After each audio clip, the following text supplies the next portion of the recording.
responding to this? Well, that's right. A Russian Emergencies Ministry plane brought 144 victims' bodies from Cairo to St. Petersburg early in the morning on Monday. The bodies have now been taken to morgues where forensic experts are working on identifying them before the families go through the painful process of identifying their loved ones. Russian media reports that this procedure will be conducted by some 50 Russian forensic scientists. Now, Anya, there's news from the airline company that the plane came down due to external factors. How has that been received back at home? That's right. A Russian airline which operated this flight, Kogalim Avia, which recently changed its name to Metrojet, said that the breakup of the plane was not caused by malfunction or pilot error, and that the activity and that it happened due to external activity on the plane. At a news conference in Moscow, Alexander Sokolov, the deputy director of this airline, said that there is no such combination of system failures which could have caused the plane to start disintegrating in the air. He said that the plane lost speed, nosedived, and started descending very quickly, and that the pilots made no effort to report the situation on board, which means that everything happened very quickly. The airline earlier acknowledged that there had been damage to the plane's tail during takeoff in 2001, but said that the damage has been repaired since then. Anya, why is it that the airline company can make such statements before an official probe?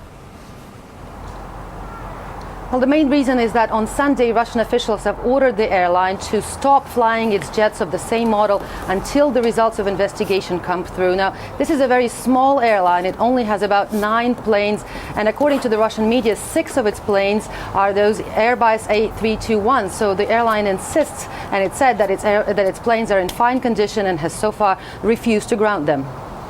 And now both Cairo and Moscow have played down the claim from Egypt's Islamic State branch that it brought down the aircraft. What's the latest position, and how has this affected families of the victims?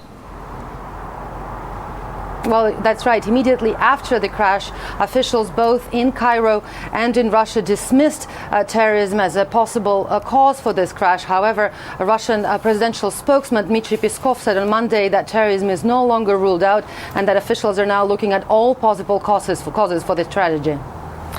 Now, in view of the claims by the Islamic State, one must be hearing voices that talk to Russia's involvement in Syria, for example.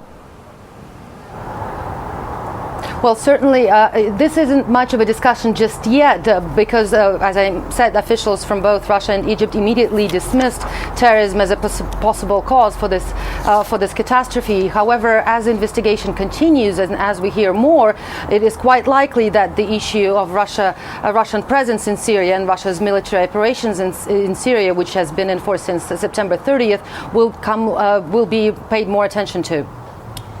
And just to take that a little further, what's the main argument being put forward for dismissing the Islamic State claims?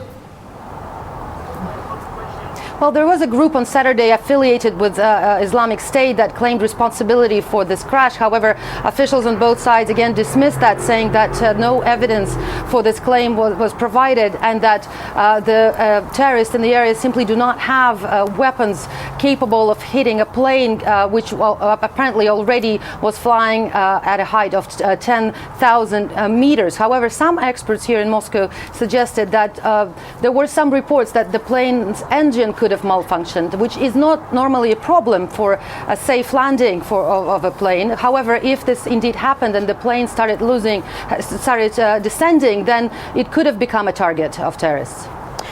Anya, when can we expect the conclusion of the investigation into the crash? Well, I think it's a very good question. At the very beginning on Saturday, officials said that, in fact, the president of Egypt said that it could take months before we know the results of this investigation. And Russian officials also declined to give any time frame as to when we will know what happened with this plane. And Russian officials have so far refused to give any clues about what possibly could have caused this crash. Well, thank you very much indeed, Anya Ardayeva. That was Anya, our Russia correspondent, joining us live from Moscow.